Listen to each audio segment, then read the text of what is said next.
This is The Solo Shot with your host, Jim Sonnet. We are entering the stretch run of the regular season for daily fantasy baseball, which means we now have to consider playoff implications. We've been kind of dancing around this for the past couple of months, specifically with the Brewers, because they said explicitly, hey, we're going to limit dudes to save them for the playoffs. But now we've got more teams clinching, we've got more teams eliminated, which means the value of the players who still have something on the line is increasing.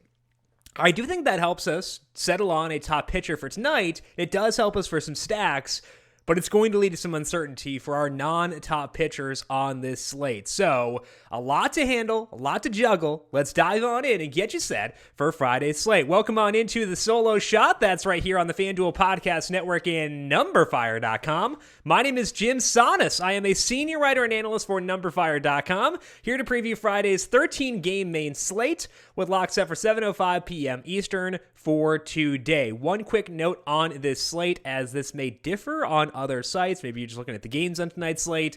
The second game of the Padres-Braves doubleheader is not in the slate. It was a question that I had because I was curious. They don't usually put the doubleheaders in there, but because the first game was being completing a suspended game, wasn't sure how they'd handle that. But that one is not on the slate for today. So don't have to worry about that game between the Braves and the Padres. You can just proceed and ignore that one. The lone weather note for today is that it's just 58 degrees in Minneapolis for the Twins and the Blue Jays. That is colder than most other spots on this slate. So I would downgrade hitters there for the Twins and the Jays. I'm not saying don't consider the Jays because they're the Blue Jays and they've got a lot on the line here, but I would downgrade them and the Twins compared to the rest of the slate. We'll take a look at the pitching preview here in just one second. But first, hey, soccer fans, this season, FanDuel and Captain Morgan are teaming up to give you a one-of-a-kind soccer contest. Introducing Captain Morgan Soccer Pick'em, a weekly fantasy contest that is entirely free to play. The contest is simple. All you have to do is make quick predictions for Saturday games this soccer season. You'll earn points for each correct pick and compete for a chance to win up to $3,000 in prizes every single week. Head over to FanDuel and enter the Captain Morgan Soccer Pick'em today. Must be 21 plus to participate. For more details, visit FanDuel.com or download the FanDuel Fantasy app. Eligibility restrictions apply, and don't forget to make your game day more delicious and sub in the captain. Pitching preview for this Friday main slate. Garrett Cole is the highest salary pitcher on FanDuel in a really fun game against the Red Sox. Talk about playoff implications.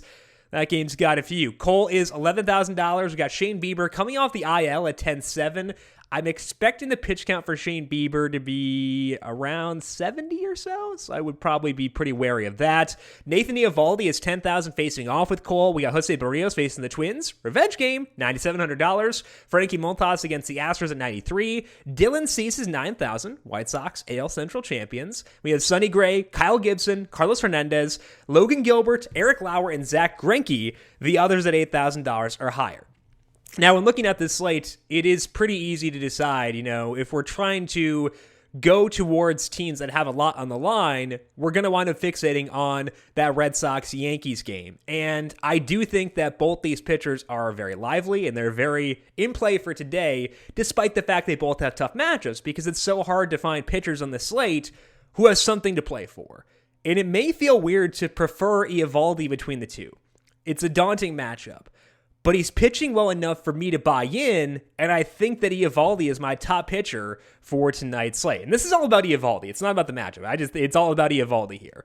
We've talked about him for a while now because Eovaldi has upped his curveball usage over the summer, and it's paying big dividends. He's gone 11 starts while doing this, and in those 11 starts, he has a 3.10 skill interactive ERA with a 30% strikeout rate. His walk rate is 4%, and those are elite level numbers that can allow him to hang with the top end pitchers on each and every slate. The big concern with Eovaldi is the batted ball data. His hard hit rate is league average at 39%, the fly ball rate higher than average at 42%, and that can get you in trouble against the Yankees. Two things help him out here, though. The first is that he is lights out at home. He's had great results at home in addition to the great peripherals. The second thing is that Eovaldi does well against righties.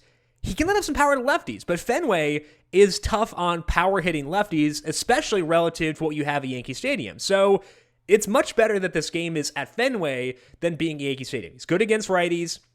The park neutralizes lefties a bit. That could pay off well for Eovaldi.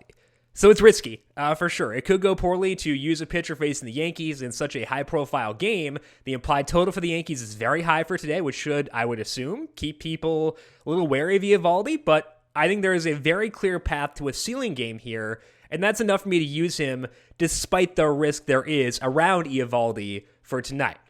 Now, for the second slot, I have to decide, do I go Garrett Cole in what is a high-impact game, or do I take a consolation, go with someone who may not have as much on the line, but is a good pitcher and can save me some salary? That final part there is key because the teams I want to stack today are at Coors Field. They are the Dodgers and they're the Rays. And a lot of those teams have high salary players I want to use. That's going to make me go to Dylan Cease second over Garrett Cole. Cole is technically out of my top 2 spots among the studs.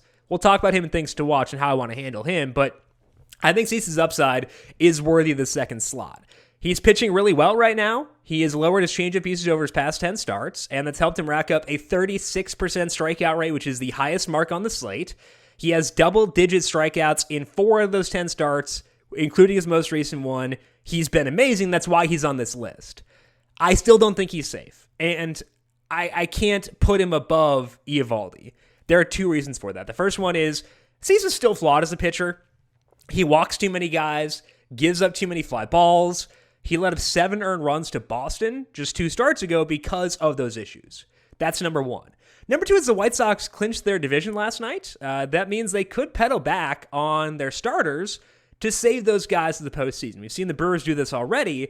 Plus, they're pretty locked into that third divisional winner spot, with the worst divisional record among a winner. So they don't really have a lot to play for. I'm guessing they will still let Cease go long enough because they don't want him to have to stretch out again for the playoffs. So I would bet that they may limit him, but they're not going to fully pull back the reins and have him go like 50 pitches or something like that. I don't think that would happen. So that's why we'll talk about Garrett Cole and things to watch. I think there is a very strong case to be made for putting him second above Cease here. But for right now, I am leaning Cease in the second spot by a hair. Again, we'll talk about Garrett Cole later on. I've got massive concerns around Cease, but the strikeouts, really hard for me to pass up. So tentatively Cease, we can talk more about this in the 4:30 p.m. stream today. Again, Snake Draft is at 4. I'll be on at 4:30 p.m. Eastern to talk about the MLB DFS slate on the FanDuel, YouTube, Twitch, Facebook, and Twitter pages. The value play for today is Sonny Gray. The Reds no longer in the playoff hunt. They were just eliminated, but there aren't any other lower salary guys with something on the line who I can talk myself into with like actual implications, with actual incentive to go. So we'll set it for Gray and hope that they give him a full leash here. Gray's had a very much up and down year. A lot of that is injuries, but even when he was fully healthy, he hasn't been fully effective. So he's been tinkering because of that, trying to find something, trying to figure stuff out. And just recently, Gray has started throwing a cutter a bit more. It's still just 17% usage over his past 6 starts, but that's enough to make a difference if it's a good pitch. And it does seem to have helped him a decent amount because the results in that stretch are great. Gray has a 2.25 ERA. His peripherals are solid. He has a 3.83 skill interactive ERA with a 26% hard hit rate allowed. That 26% hard hit rate is really good. The strikeout rate for Gray, not all that impressive at 24%, but he's getting decent strikeout totals because he's not walking guys, which lets him get deeper in games and face more batters. He has gone at least 6 innings in 4 out of the 6 starts in the span. He went 7 innings twice. Now, he's at home facing the Nationals, and Juan Soto is completely out of his mind right now, which is a big downside for targeting a guy against the Nats, but the Nats WRC plus, including Soto, against righties is 91. That's not insurmountable. So I think we can ride with Gray here and feel decent about it. We just have to worry about what they do with nothing on the line. So it's a tough pitching slate, despite the fact there are 13 games. I think it is still a pretty tough slate, given that we have to consider playoff implications. And the one guy I really like who has that is Eovaldi. Cole, a secondary option there as well. The problem with Cole is the stacks I want to use are really high salaried. So let's talk about those right now. Starting off at Coors Field with the Giants. They're going from the worst park factor to the best park factor, and I don't mind their matchup, so I will stack them here for sure. They're facing Peter Lambert. Lambert making his first starts in 2019. He had Tommy John surgery last July, so good to see him back in the big leagues, and that does mean he probably won't go super deep in the game. He hasn't gone longer than 48 pitches in any of his rehab outings down in the minors. Lambert, for those rehab starts, started down in high A. He struggled a bit there with a bunch of walks and not many strikeouts. He did pitch better in Double A and Triple A, but it was over a very small sample. He went just 8 1/3 innings combined between those two levels. Now he goes to the big leagues. Not just that, he's facing a very dangerous Giants team at Coors Field.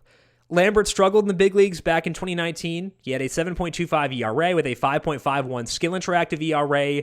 He will likely get some ground balls, but that's, to me, the only real downside here. So I think we need to be aggressive in stacking the Giants here. And the salaries aren't too bad. Like, I don't think anyone's above $4,000. So looking at Eovaldi at $10,000, sure, you'll need some value plays to make it work, but you can stack the Giants with Eovaldi, and I don't think it'll be all that hard for today.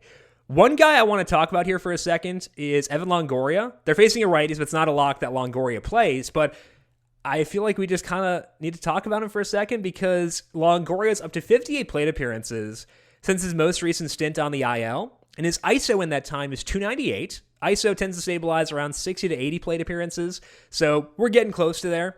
41 of those plate appearances for Longoria have come against righties. He has 7 extra base hits in those 41 plate appearances. His salary is $3,500. He's likely going to hit 7th or 8th tonight, but I'm good with that at Coors Field. So I really hope that Longoria plays and we can load him in. And again, the salaries here are not too restrictive. You might have to settle for a 3-player stack if you're going to Eovaldi, but I would say 3 is better than none when it comes to the Giants for tonight. Now, the Giants are trying to win the NL West. They want to lock that thing up, so liking them could be great for their divisional odds. The one problem is I like the Dodgers a lot too. They're facing Humberto Castellanos in Phoenix, and as of this morning, they have not announced whether the roof will be open at Chase Field. I bet that it is, though, because the temperature is, I think, 90, which is pretty cold, actually, for Phoenix this time of year. So pretty big boost to their offense if it is. And I think it is the second-ranked stack regardless of the roof status of Chase Field for tonight. Castellanos has made 5 starts for the Diamondbacks, and the results have been okay. He has a 4.63 ERA, which could mean that he's pitching well and has gotten unlucky, because it is a small sample, or the peripherals could back this up, and they're a tiny bit worse than his results. His skill interactive ERA is 5.17. He has a 14% strikeout rate with a 39% hard hit rate. He is keeping the hard contact kind of in check. He's at 36% there, a bit better than league average, but he's still run into some dinger problems recently. He's let up 4 home runs the past 3 starts. He let up 2 in Seattle, or 2 to Seattle, which is not as dangerous of a team as the Dodgers. And the batted ball suppression has backslid the longer he's been in the rotation. He's let up 6 barrels the past 3 starts. So obviously we want the roof to be open here, but even without that, I think that there is enough stuff working in the Dodgers' favor for us to like them here. So I do think the Dodgers are the number 2 stack, whether the roof is open or not. I talk about Will Smith a lot, but I think it's important to stress how good of an option he is for DFS tonight. He leads the Dodgers in ISO in the second half. He's at 329, and Max Muncy is at 275. Max Muncy's a tremendous hitter. Will Smith has shown more power than him in the second half. People don't tend to use catchers on FanDuel because they're not guaranteed to start, yada, yada, yada. But I like using catchers when they hit home runs, and Smith does that regularly. So I love him here at $3,500. I think that he is a critical part of a Dodgers stack. Hopefully he plays for tonight because I want to use him for sure. Dodgers, obviously the salary is very high with them as well, but I think we may have to get creative a bit. We may have to try to identify some lower salary guys we want to use, but either way, I think the Dodgers do need to be a focal point for us once again for today. The third stack could be a place where we get some value. I think there are a couple guys here who do grade out pretty well in that regard, and that's the Tampa Bay Rays. They're facing Edward Cabrera. Cabrera absolutely mowed down AAA competition. He had a 37% strikeout rate down there across 6 starts, which is unreal, and he's up to 5 starts in the big leagues. That's a long enough sample to look at numbers like strikeout rate and stuff, and thus far the strikeouts have not followed Cabrera. He has a 17% strikeout rate across those 5 starts. his swinging strike rate is 10.6%. That means that although his strikeout rate should increase, it's probably not going to be all that high once it does. That's not ideal for him because Cabrera, outside of the strikeouts, doesn't have the best profile. He walks a bunch of guys, lets up hard contact, or at least in the minors, let up a ton of fly balls. So if he can't get strikeouts, it's pretty likely that bad things will happen. And we've seen that happen so far in the majors. His ERA is 5.31. Given the strikeout dip, his skill interactive ERA is 5.74. He's getting barreled a lot. And he hasn't faced a lot of tough teams either, because he's faced the Nationals, the Mets twice. The Braves are pretty good, and then the Pirates being the fifth start there. And the Rays are a better team than all of those offenses. They have a 113 WRC plus against righties with a 202 ISO. I think we should go hard at them here and feel pretty good about it. And the good thing is, again, the Rays do give us some value on this team. We got Ji-Man Choi. We've got Joey Wendell to an extent. Prefer Choi over Wendell. But also, I really want Brett Phillips in there. I've talked about this a lot, but Brett Phillips is amazing when he plays. He's played 3 of the past 4 games against righties, so he could be in there. And he's had really good power against righties with a 279 ISO this year. He's had tremendous power numbers against overall in the second half. So really want Brett Phillips to play, because that does open up quite a bit with regards to this team. But Choi is $2,500. Wendell is $2,500. Phillips is $2,200. If we can get those 3 guys, it does make it a lot easier to stack the Dodgers or stack the Giants, potentially even with Garrett Cole for today. Also, it does seem like Wander Franco could be back tonight, which would be pretty fun. Might not be able to get to him in those stacks because I would prioritize the higher salary guys on the Giants and Dodgers, but he's fun to watch. So at least we get that for sure. Speaking of watching, let's move now to things to watch for tonight and talk about Garrett Cole. I do think it's worth looking at Cole tonight. It just means you can't go as hard at Coors and the Dodgers, which to me is kind of a bummer. He's facing the Red Sox, so it's a tough matchup for sure. That's why he was not above the others, but he's so good right now. In the 9 starts for Cole with more sliders, he has a 35% strikeout rate. He has let up a 32% hard hit rate. We can often see that number increase, the hard hit rate number increase when you throw a lot of sliders. With Cole, it hasn't. The Yankees, plenty left to play for, obviously, more than pretty much every other team except for the Red Sox. So I wouldn't be shocked if when we talk at 4:30 today, if I've got Cole above Cease for that number 2 slot. I just kind of want to see what the value looks like. If we get Phillips, Wendell, and Choi for the Rays, maybe I go Cole number 2 and bump Cease down to number 3, given the playoff implications of that game. But just keep a close eye on the value. If we get enough value, I will bump Garrett Cole up. I said good things about the Rangers yesterday, and they got shut out. So it didn't feel good. We're not stacking them here, but I don't mind them for some one-offs. They're facing Alexander Wells. Wells lets up a ton of impactful contact. So if you need some value, I'd check out DJ Peters, Andy Ibanez, Charlie Culberson, maybe Jonah Heim if he plays as well. I think that the Rangers can at least give us some one-off value plays, even if I'm not going to go there for a full stack. And finally, if Brett Phillips does not play, you don't want to go with the Rangers, we might get another lower salaried outfielder who can hit for some power. That's Kevin Pillar. He's facing Eric Lauer. Lauer is getting good results, but still letting up a ton of hard contact despite that.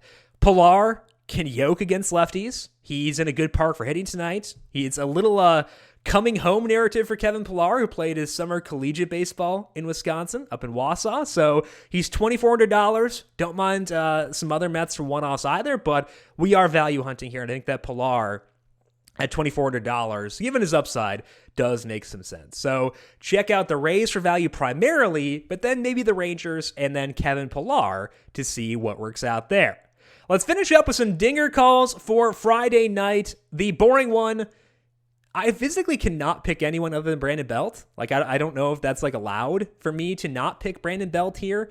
I love Brandon Belt everywhere. If you give me Brandon Belt at Coors Field, I'm probably going to slopper. So Brandon Belt is the boring home run call for today. I consider Crawford, but it's Belt, baby. It's just all about Brandon Belt for today. The fun one is Ji-Man Choi. Choi, obviously, I think that, like, if you told me Phillips will play, I'd just go with him. I cheated last time and said Brett Phillips if he plays, Ji-Man Choi if he doesn't. Phillips hit a walk-off home run in that game, so maybe I should go with Phillips just to go for the good juju there. But Ji-Man Choi, I think, a good selection as well. Has hit for plenty of power recently, so home run calls for today, Brandon Belt and Ji-Man Choi. That is all that we have here for today on the Solo Shot. But as mentioned, we are back here once again, 4 p.m. for our snake draft. That's myself, Brandon Gadula, and JJ Zachariason breaking down the Week 3 NFL DFS main slate and doing a snake draft live on air. I'll stick around at 4:30 to talk MLB DFS. Again, that's on the FanDuel YouTube, Twitch, Facebook, and Twitter pages. Make sure you subscribe and swing by there.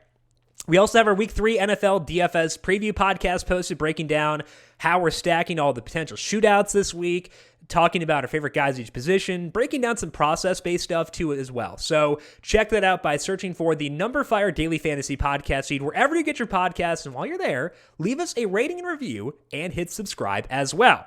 If you've got questions for me before 4:30, I am on Twitter at Jim Sannes, JimSannes. You can also follow the FanDuel Podcast Network at FanDuel Podcast. Big thank you to everyone for tuning in for today. Good luck to you tonight. We'll talk to you once again on Monday for the final Monday of the regular season. We'll talk to you then. This has been the Solo Shot right here on the FanDuel Podcast Network.